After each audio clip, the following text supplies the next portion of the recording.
So guys, I am going to discuss some statements from your number system chapter. Okay, so here is our first statement. Every whole number is a natural number. Every whole number is a natural number. So guys, अब हमें ये देखना है कि ये statement true है या false है. तो ट्रू या फॉल्स देखने के लिए हम क्या करेंगे. सो गाइस, पहले हम ये पता करेंगे कि होल नंबर्स क्या होते हैं, नेचुरल नंबर्स क्या होते हैं. तो ये सब जानने के लिए आप हमारी प्रीवियस वीडियो देख सकते हैं जो कि नंबर सिस्टम पार्ट 1 नाम से हमारे चैनल पर पड़ी हुई है. Okay, so whole numbers are which starts from 0 and natural numbers are which starts from 1 2 3 4 and 0 1 2 3 4. Okay, so the statement is every whole number is a natural number. So दोनों चीजों को देख के बताइए क्या ये ट्रू है स्टेटमेंट या फॉल्स है. ये स्टेटमेंट फॉल्स है. क्यों फॉल्स है? क्योंकि 0 is a whole number but 0 is not a natural number. Okay, तो ये स्टेटमेंट हमारी फॉल्स है. Okay, the second statement is every integer is a rational number. Every integer is a rational number. What are integers? Integers are the combination of positive, negative and 0.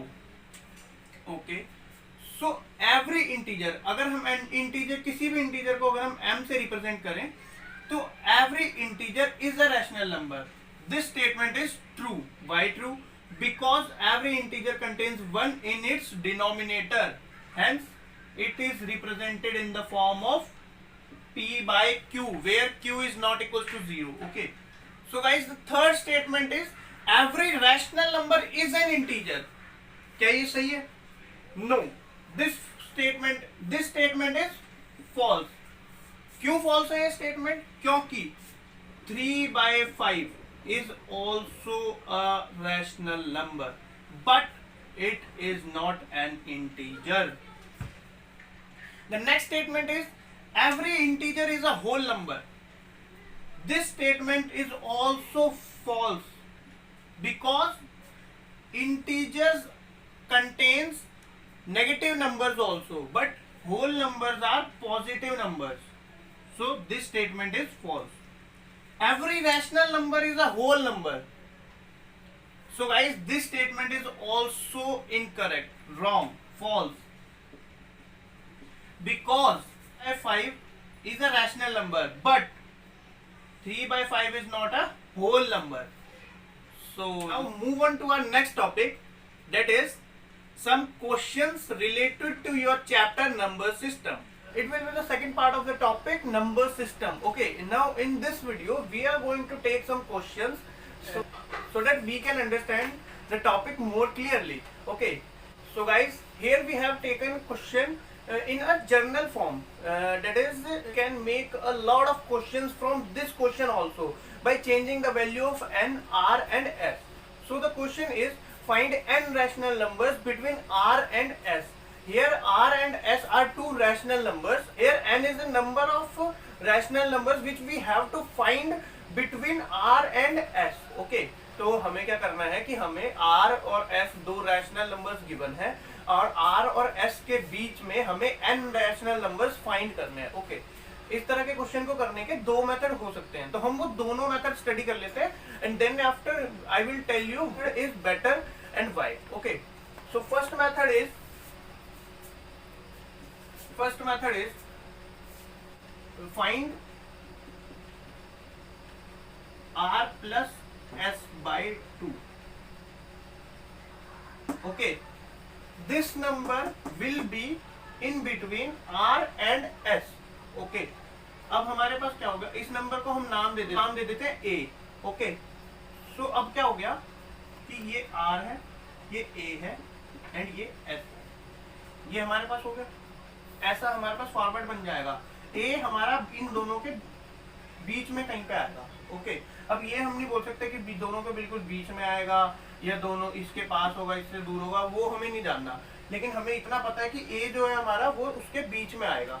तो अब हमें क्या करना है, हम यहाँ पे ये चीज फॉर्मूला दोबारा से अप्लाई कर सकते हैं, r प्लस a बाई 2. तो ये फॉर्मूला अप्लाई करने से हमारे पास मान लो एक नंबर आता है b, तो अब हमारा फॉर्मेट बन जाएगा r B A S. Okay, अब हम यहाँ पर दोबारा से ये वाला फॉर्मूला अप्लाई कर सकते हैं, तो ये हो जाएगा S plus A by two, इसको हम नाम दे देते हैं सी। तो ये पूरा फॉर्मेट हमारा बदल जाएगा आर बी ए सी एस। तो आपने देखा होगा कि अभी तक हम 3 नंबर निकाल चुके हैं आर एंड एस के बीच में। तो ऐसे करते करते हम एन नंबर्स निकाल सकते हैं। एन नंबर्स मतलब जो भी हमें, जितने भी नंबर्स हमें फाइंड करने को बोला गया हो वो हम निकाल सकते हैं। कैसे? सेम अप्लाई कर, ये सेम फॉर्मूला अप्लाई करते हुए जाना है एंड उनके बीच में नंबर्स आते जाएंगे आते जाएंगे आते जाएंगे। Okay, so guys, for better understanding let us take some values of R S and N. Okay, so let us assume that n equals to 3.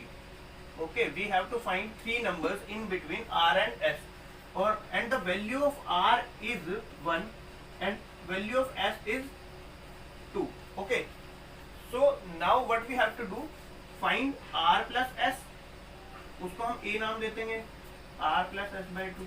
Okay, ये क्या हो जाएगा 1 plus 2 by 2 यानी कि 3 by 2. Okay, so क्या होगा 3 by 2 is 1.5, that is in between 1 and 2, 1.5, or we can write it in fraction format also. Okay, 3 by 2 in between. Then apply this same formula for 1 and 3 by 2. So 1 plus 3 by 2 by 2, 2 plus 5, 5 by 2 by 2. Okay, now what happened? 5 by 4. 5 by 4 is a number in between 1 and 3 by 2. 1, 5 by 4, 3 by 2, 2. Now apply for these two. What happened is 3 by 2 by 2 plus by 2. Okay, so 2, 4 plus 3, 7 by 2 by 2. 7 by 4. So 3 numbers. So 3 numbers between 1 and 2 are 5 by 4, 3 by 2, 7 by 4.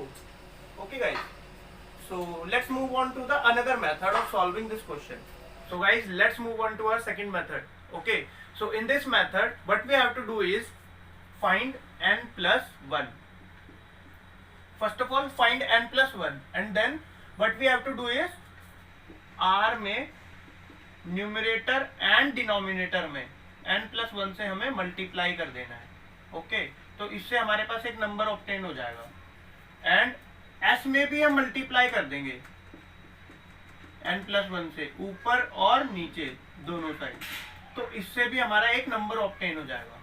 तो इतना करने के बाद हमारे पास हमारा answer आ जाएगा। वो क्या आएगा वो हम वैल्यूज लेके देखते हैं। Okay guys, late us assume the value of n is 3 and the value of r is 3 by 5 and the value of s is 4 by 5. Okay, तो अब हम क्या करेंगे, n प्लस 1 निकालेंगे। n प्लस 1 की वैल्यू कितनी हो जाएगी 4। ओके, तो अब हमें क्या करना है, r में ऊपर नीचे n प्लस 1 से मल्टीप्लाई कर देना है n प्लस 1 से, तो ये आ जाएगा 12 by 20 एंड s हमारा हो जाएगा 4 इंटू 4 बाय 5 इंटू 4, 16 बाय 20। तो हमारे 3 rational numbers between 3 by 5 and 4 by 5 हो जाएंगे 13 by 20, 14 by 20 and 15 by 20। So I hope you all understand this method. Okay. So guys, अब हम देखेंगे पाइथागोरस थ्योरम। सो पाइथागोरस थ्योरम कहती है कि कोई भी अगर राइट एंगल ट्राइंगल है, अब राइट एंगल ट्राइंगल कौन सा होता है, राइट एंगल ट्राइंगल होता है जिसमें एक 90 डिग्री का एंगल हो, जिसमें एक 90 डिग्री का एंगल हो, 90 डिग्री का। ओके, सो वो होता है राइट एंगल ट्राइंगल। सो पाइथागोरस थ्योरम कहती है कि राइट एंगल ट्राइंगल में, किसी भी राइट एंगल ट्राइंगल में जो आपका हाइपोटेनस का होल स्क्वायर होता है, हाइपोटेनस का होल स्क्वायर, हाइपोटेनस का होल स्क्वायर, वो आपके परपेंडिकुलर के होल स्क्वायर प्लस बेस के होल स्क्वायर के बराबर होता है। Okay, So hope you all understand about the Pythagoras theorem. Now next move on to our question. So guys, हमारा क्वेश्चन था plot root 2 on number line. So guys, question देख के आपके दिमाग में एक ख्याल आ रहा होगा कि नंबर लाइन क्या होता है. Basically number line is a system to represent integers. Okay, so how do we represent integers on number line? So this is our number line. Number line basically consists of numbers, different kind of numbers. So in the center we have 0. On the right side we have positive numbers. Positive numbers. On the left side we have negative numbers. Negative numbers. Okay, तो अब हम देखते हैं कि कैसे root 2 को हम plot कर सकते हैं नंबर लाइन पे. ओके, सो गाइस, हम क्या करेंगे, रूट 2 का एक्सपेंशन करना है हमें. रूट 2 का एक्सपेंशन हम इस तरह से करेंगे कि उनको ऐड करने पे अंदर वाला 2 आना चाहिए. हमने रूट को बिल्कुल कुछ टच नहीं करा. ओके, सो ये 1 और 1. अब हम क्या करते हैं, बोथ साइड स्क्वायर कर लेते हैं. Square both side of the equation. So क्या हो जाएगा यहाँ पर, रूट 2 का होल स्क्वायर हो जाएगा और यहाँ पे 1 + 1 होल स्क्वायर हो जाएगा. ओके, सो गाइस, अब क्या होगा, रूट 2 का जो होल स्क्वायर है वो 2 बदल जाएगा, 2 में बदल जाएगा. एंड ये स्क्वायर से ये रूट कैंसिल हो जाएगा. यहाँ पे हमारे पास आ जाएगा 1 + 1. ओके, तो अब ये 1 को हम अगर ऐसे लिख दें तो इससे कुछ इम्पैक्ट पड़ेगा हमारी इक्वेशन पे? नहीं पड़ेगा. क्यों? क्योंकि 1 का स्क्वायर होगा 1 × 1 = 1. तो हम यहाँ पे 1 का स्क्वायर प्लस 1 का स्क्वायर लिख सकते हैं और ये हो जाएगा हमारा रूट 2 का होल स्क्वायर. ओके, तो अगर हम इस चीज को पाइथागोरस फॉर्म में लिखें तो हमारा क्या आ रहा है कि हाइपोटेनस का जो होल स्क्वायर है वो बेस के होल स्क्वायर के प्लस परपेंडिकुलर के होल स्क्वायर के बराबर आ गया. तो बेस कितना है हमारा 1, परपेंडिकुलर कितना है 1. ओके, तो अब हम क्या करते हैं, प्लॉट करते हैं. प्लॉट करने जाएंगे, क्या करेंगे है कि हमने बेस बना लिया हमारा 1 यूनिट, फिर हमें यहाँ पे 90 डिग्री का एंगल बनाना है और ये हमारा परपेंडिकुलर बन गया 1 यूनिट. मैं 1 यूनिट बोल रहा हूँ, मैं 1 मीटर नहीं बोल रहा, 1 सेंटीमीटर नहीं बोल रहा. क्यों? क्योंकि नंबर लाइन की यूनिट हम कुछ भी ले सकते हैं. ओके, बट एक यूनिफॉर्म यूनिट लेनी है. अगर हमने यहाँ पे 1 मीटर का डिस्टेंस लिया है तो ये भी 1 मीटर का ही डिस्टेंस होगा. ओके, ऐसे करना हमें. उसके बाद क्या करना है कि हम इस वाले पॉइंट को और इस पॉइंट को मिला देंगे. ओके गाइस, तो ये जो हमारी हाइपोटेनस बनेगी इसकी लेंथ होगी रूट 2. ओके, अब हम क्या करेंगे, कंपास की टिप को यहां पे रखना है और पेन को यहां पर, और यहां से मार्क बनाते हुए आना है. और ये जहां पे भी ये कट करेगा, ये this point P will represent your root 2 on the number line. Okay, so let us take some more example to understand this topic clearly. So guys, let us take the example of root 3 on the number line. Okay, so what we have to do is write root 3 like this and expand it. Its expansion 1 + 1 + 1. एक ये हो सकता है, दूसरा 2 + 1, एक ये हो सकता है. तो गाइस, हमने चूज किया है 2 + 1 वाले एक्सपेंशन को. तो अब हमें क्या करना है, स्क्वायर बोथ साइड, स्क्वायर कर देंगे बोथ साइड. तो ये हो जाएगा रूट 3 का होल स्क्वायर. ये हो जाएगा 2 + 1. ओके, ये इस 2 को हम लिख सकते हैं रूट 2 का होल स्क्वायर और इसको लिख सकते हैं हम 1 का होल स्क्वायर और ये हो जाएगा हमारा रूट 3 का होल स्क्वायर. तो यहां से अगर हम देखें तो हमारी हाइपोटेनस आ जाती है रूट 3, परपेंडिकुलर आ जाता है रूट 2 और we can say base. Perpendicular and base are interchangeable. Okay, what do we mean by interchangeability? Interchangeable means your base can be your perpendicular और your perpendicular can be your base. Okay, मतलब कि आपका जो base है वो आपका perpendicular भी बन सकता है और आपका जो परपेंडिकुलर है वो बेस भी बन सकता है. ओके, तो ये हमारा बेस हो गया एंड हमारा परपेंडिकुलर 1. ओके, तो अब हम क्या करेंगे, सो गाइस हम जानते हैं कि √2 को प्लॉट कैसे करते हैं नंबर लाइन पे। तो हमने √2 को प्लॉट किया हुआ है, कैसे करते हैं, पहले unit base, unit perpendicular, then this is your √2। ओके, अगर हम इस चीज को बेस मान लें, √2 को बेस मान लिया, अब हमें बनाना है परपेंडिकुलर। हम इससे परपेंडिकुलर बनाएंगे ऐसे, ये बन गया हमारा 90 डिग्री परपेंडिकुलर यूनिट डिस्टेंस पे। तो ये हमारा बेस हो गया √2, परपेंडिकुलर हो गया 1।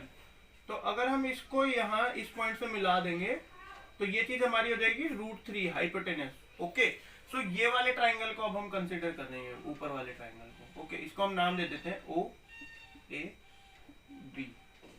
सो गाइस अब हमें क्या करना है, फिर से हम अपने कंपास ओपन करेंगे, टिप को यहाँ रखेंगे, पेन को यहाँ पे रखेंगे और stretch a mark here, and this point P will be your √3. Okay, so guys, I hope you all understand the topics clearly. So if you have any doubt, you can ask me in the comment section below. Please like and subscribe the channel and share with your friends so that they take the advantage of these videos. So thank you guys.